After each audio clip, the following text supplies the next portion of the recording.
Hi, I'm Tom Field with Information Security Media Group. I'm talking about tackling the phishing problem, but from the federal government perspective. My pleasure to welcome to the studio Aaron Higbee, co-founder and CTO with Cofense. Aaron, thank you so much for joining me today. Happy to be here. Thank you for having us. So I want to talk to you about some of the phishing trends that you're seeing now, but also the differences between phishing that you see or scams in the workplace versus those that you might see from your own home. Oh yeah, you know, a lot of people think they know what phishing is because they see these scams in their personal lives. Right. But they're quite different when it comes into the workplace. The attackers are adept at using themes that they know an office worker would likely fall for. So you're going to see phishing themes with things like fake invoices, fake purchase orders. You've missed a voicemail, click here to listen to the recording. And the attacker's goals primarily are to gain access to the network and then maybe information if they can get a foothold in. So again, I said that we're going to take a look at this from the federal perspective. What are some of the unique challenges that the agencies face? Well, you know, they interact with so many other departments, and all of them have their own cyber challenges. And I think what's problematic for a lot of them is if one of the partner agencies is compromised and those phishing emails are coming from those email accounts. Traditionally, you're taught to look out for the sender. If you know that sender, don't interact with it. But it becomes a challenge when that sender is the one that's sending the phishing emails.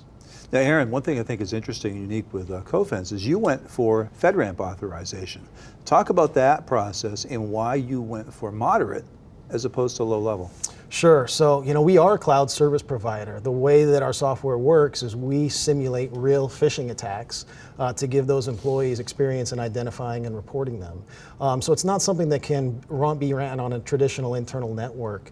We talked to our federal customers, and we were surprised, and we agreed, though, that moderate was the right control, because when you think about it, we have essentially a map of every individual's behavior inside of an organization and their propensity to either fall for a phish or avoid a phish.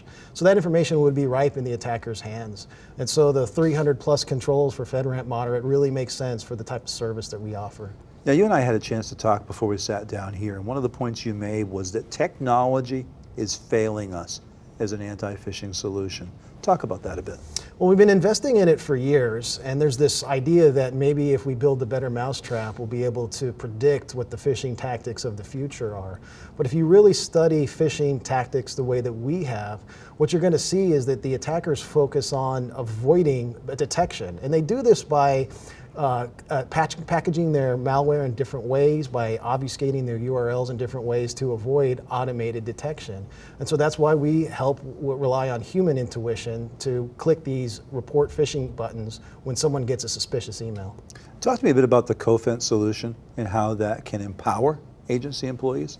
Sure, absolutely. Well, you know, people sometimes say in information security that the human is the weakest link, but Yep. the humans actually have an innate ability to see something that's suspicious, that feels wrong. So what we do is we marry technology with humans by first exposing humans to what real phishing looks like, empowering them to report a phish through our phish reporter button, and then tooling for the security teams to make sense of those reports to find the phishing emails that made it past the secure email gateway. Now, Aaron, you chose a cloud-based solution for the federal solution as opposed to on-prem. Why was that? Well, the phishing attacks originate from outside of the internal network, and we feel it's our mission to mimic this threat as true and as accurate as possible. And so we didn't think it would really be a good summary of what a phishing email is if it originated from an internal server. Excellent. Aaron, I appreciate your time and insight today. Thanks so much. Thanks for having us. Been talking with Aaron Higbee with Cofense. For Information Security Media Group, I'm Tom Field. Thank you very much.